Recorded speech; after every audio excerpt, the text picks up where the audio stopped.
Hoje eu vou comentar um dos filmes que estão em alta na temporada de premiações e que certamente está entre os 5 ou 6 principais rumo ao Oscar na categoria de melhor filme, que é Os Rejeitados, do Alexander Payne, que acaba de entrar em cartaz no Brasil e que é nesse momento que esse vídeo está sendo gravado, o grande favorito na categoria de atriz coadjuvante do Oscar, né? Ganhou pelo menos o Globo de Ouro, por exemplo, e está aí fazendo um rapa nas premiações da crítica também, tem boas chances na categoria de roteiro original, e o Paul Giamatti, o protagonista, também está muito forte na corrida de melhor ator. Certamente é uma das ameaças ao favoritismo desse momento agora do Cillian Murphy pelo Oppenheimer, mas enfim, isso é outro assunto. O filme se passa na década de 70 e vai tratar de um professor que tem que ficar responsável durante o período de festas por alguns estudantes que não podem ir para casa, né? Porque durante aquelas 2 semanas ali das festas, da virada do ano, a maioria dos estudantes vai para casa, vai passar o Natal com as suas famílias, e tem algumas pessoas que não têm essa família para ir, e eles têm que ficar no internato. Então,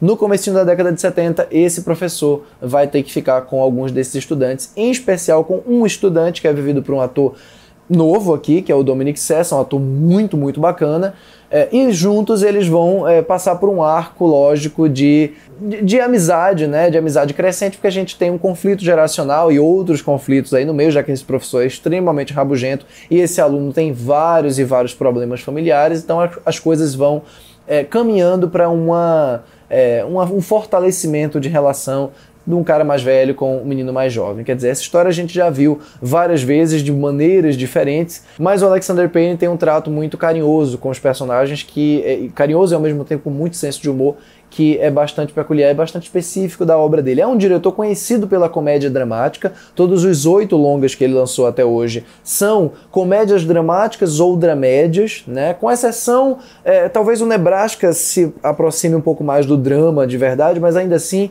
tem muito senso de humor naquele filme, né? Eu consideraria pelo menos uma dramédia. O último filme dele foi O Pequena Grande Vida, que é de 2017, que foi uma catástrofe de bilheteria, teve uma recepção muito fraca do público e da crítica de modo geral, também foi considerado o primeiro grande fracasso dele.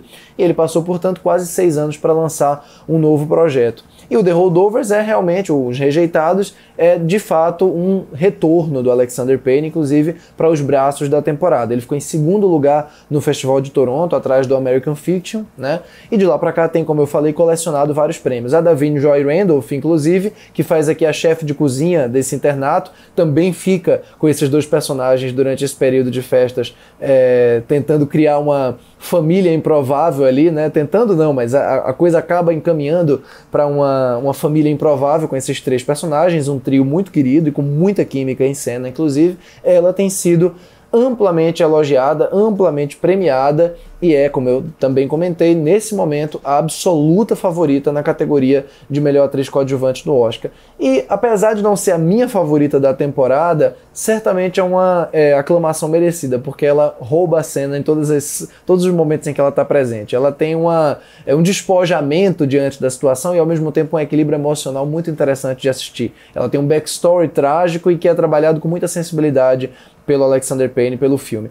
De modo geral, Os Rejeitados, ou The Holdovers, é um filme bastante redondo, tanto do ponto de vista da forma como da estrutura. O Alexander Payne é um diretor calmo, visualmente, ele não é um cara de grandes arrobos formais, ele é um diretor convencional em elementos da estrutura. Eu acho que isso foi o que prejudicou um bocado o Pequena Grande Vida, que é um filme que queria crescer, mas não tinha muito para onde, parecia que ia crescer e voltava sempre para algumas convenções e parecia meio perdido naquele orçamento maior que ele tinha ali. E aqui, como é um filme natalino, entre muitas aspas, né, um filme de Natal, ou pelo menos que fala de uma conciliação de pessoas muito diferentes que vão encontrando pontos de convergência a partir principalmente do mote da solidão, ele consegue trabalhar muito bem essa dor que é acompanhada desse senso de humor. E eu acho que o fato do Paul Giamatti ser um ator tão associado a esse senso de humor meio melancólico no cinema, né? Ele protagonizou vários personagens aí que tem muito a ver com isso. O próprio A Dama na Água, do M. Night Shyamalan, que é um querido de muita gente, não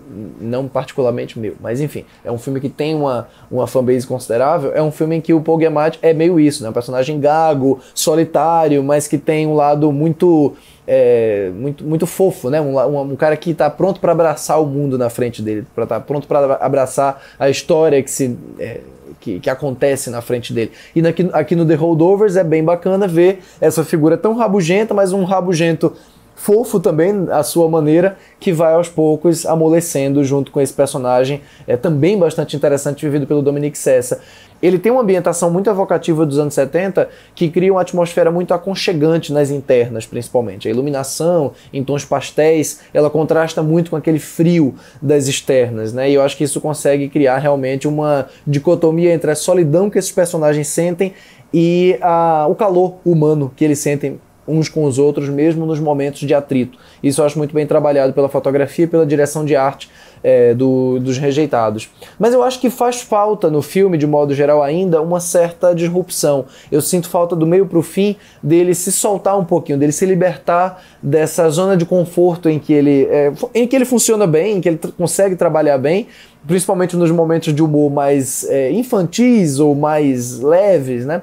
Mais bobinhos, mas que nunca são bobos de verdade. Eu acho que ele consegue trabalhar bem isso, mas nunca me parece que o drama ou a comédia se soltam dessa linguagem constante e às vezes um pouco monotônica do filme. Isso dificulta talvez que o filme fique muito tempo na memória, pelo menos na minha. Eu entendo que o discurso dele e todo o apelo dele com relação à solidão do Natal, quer dizer, uma época em que todas as pessoas ficam juntas e, portanto, aquelas que não têm pessoas em volta se sentem muito solitárias. Eu entendo que esse mote é realmente muito emotivo e eu também acho que o filme trabalha com muita sensibilidade, graças principalmente a esse trio sensacional.